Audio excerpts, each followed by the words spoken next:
Et on vous en parlait en début de semaine. Un accord a été annoncé lundi pour l'instauration d'un tax shelter pour permettre le développement du secteur des jeux vidéo. Alors dans le monde, l'industrie vidéoludique est déjà plus profitable que la musique ou le cinéma. Puis ce secteur, il est en pleine expansion en Belgique et particulièrement à Bruxelles, on le sait peu. Grégory Yenko, comment est-ce qu'on explique ce développement ? Alors pour le moment, en fait, on a un dernier brillant qui a été fait juste avant le Covid, en 2020, qui montrait que 13 sociétés bruxelloises liées aux jeux vidéo étaient enregistrées à ce moment-là, soit plus du double par rapport à l'année précédente. Donc on voit quand même qu'il y a une croissance assez exponentielle. Alors ce sont surtout des studios de développement, soit ceux qui créent les jeux vidéo.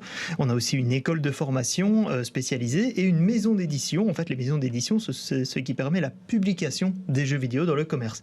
On a aussi beaucoup de startups qui ne sont pas comptées en fait comme entreprises, parce qu'il y a souvent 1-2 personnes, des startups qui se créent en fait pour créer un premier jeu vidéo. On a souvent cette image justement du petit geek qui fait son jeu vidéo sur son ordinateur pendant plusieurs années. Ben voilà, il y en a beaucoup comme ça qui tentent l'aventure, mais ce ne sont pas forcément encore des entreprises qui sont comptabilisées. Alors voilà, est-ce qu'il y a un manque de volonté politique aussi par rapport à ça ? Est-ce qu'au niveau de la croissance des entreprises, ben voilà, on voit que ça change quand même ces dernières années. Il y a quand même plusieurs partis, Écolo, le MR, PS, qui demandent des moyens pour des investissements dans le jeu vidéo, et cela se voit justement avec ce tax shelter au niveau fédéral.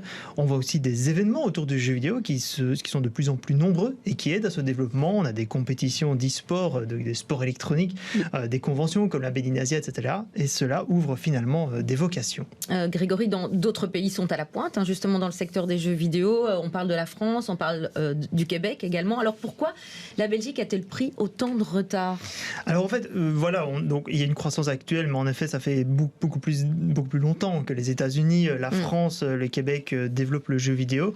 En fait, ce qui explique cela, c'est déjà que le secteur du jeu vidéo est encore un secteur mal protégé au niveau de ses salariés. C'est-à-dire qu'on a beaucoup de problèmes d'abus qui sont rapportés, que ce soit en France, aux États-Unis, etc. Des problèmes de crunch. En fait, le crunch, c'est un phénomène qui s'explique à la fin du développement du jeu vidéo. Quand on arrive à la fin et qu'il faut absolument terminer le jeu vidéo avant une date fatidique, et ben alors on ne compte plus ses heures supplémentaires et ça arrive souvent à des burn-out, etc. La Belgique, par contre, a une protection sociale assez bonne, et malgré tout, c'est ce qui fait aussi que beaucoup de studios ne vont pas dans ce type de pays et vont vers des pays où la protection sociale, parfois, on peut un peu jouer avec. Aussi, en Belgique, en fait, il y a beaucoup de studios qui se sont lancés sur le mobile et sur le téléphone. On sait au début du siècle, enfin, plutôt il y a une quinzaine d'années, c'était vraiment le nouvel Eldorado. Tout le monde voulait aller là-dessus, sauf que le modèle économique était très fragile. On se rend compte maintenant, il y a énormément de jeux qui sont arrivés, et ben le marché était saturé et c'était impossible finalement d'obtenir beaucoup plus d'argent à ce niveau-là. Et aussi finalement, les Belges eux-mêmes qui se forment aux jeux vidéo préfèrent justement partir vers les plus gros studios. Les plus gros studios, ils sont au Québec, aux États-Unis, en France, et donc c'est plus compliqué pour la Belgique de gérer à cela. Enfin, dernière explication, c'est le fait que beaucoup d'entreprises belges se sont focalisées sur le jeu vidéo, mais ne sont pas allées forcément vers d'autres secteurs qui tournent autour du jeu vidéo. C'est-à-dire, par exemple, les effets spéciaux dans le cinéma, etc., où là, on a des entreprises qui auraient pu prendre ce virage-là et qui sont plutôt restées sur le développement pur et dur. Mais du coup, alors, est-ce que cette tax shelter, elle va vraiment aider au développement du secteur des jeux vidéo en Belgique ? C'est l'espoir, en tout cas, à Bruxelles. Que l'organisation Belgian Games, donc qui représente tous les secteurs, espère. D'autres craignent justement que ce tax shelter bénéficie plutôt à des studios basés à l'étranger. Alors du coup, le fédéral a donné des garanties en disant qu'il y avait des critères qui étaient en place, un test culturel pour que chaque projet de jeu prouve sa dimension culturelle belge, et ça, ce sera vérifié par les institutions ici. Il faut que 50% des salaires soient versés en Belgique.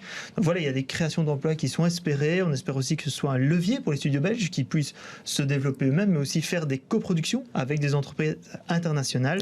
Mais voilà, l'objectif, c'est pas encore d'attirer des mastodontes comme Ubisoft, Activision qu'on connaît à l'international. Donc voilà, au niveau belge, on en restera encore à des petits studios.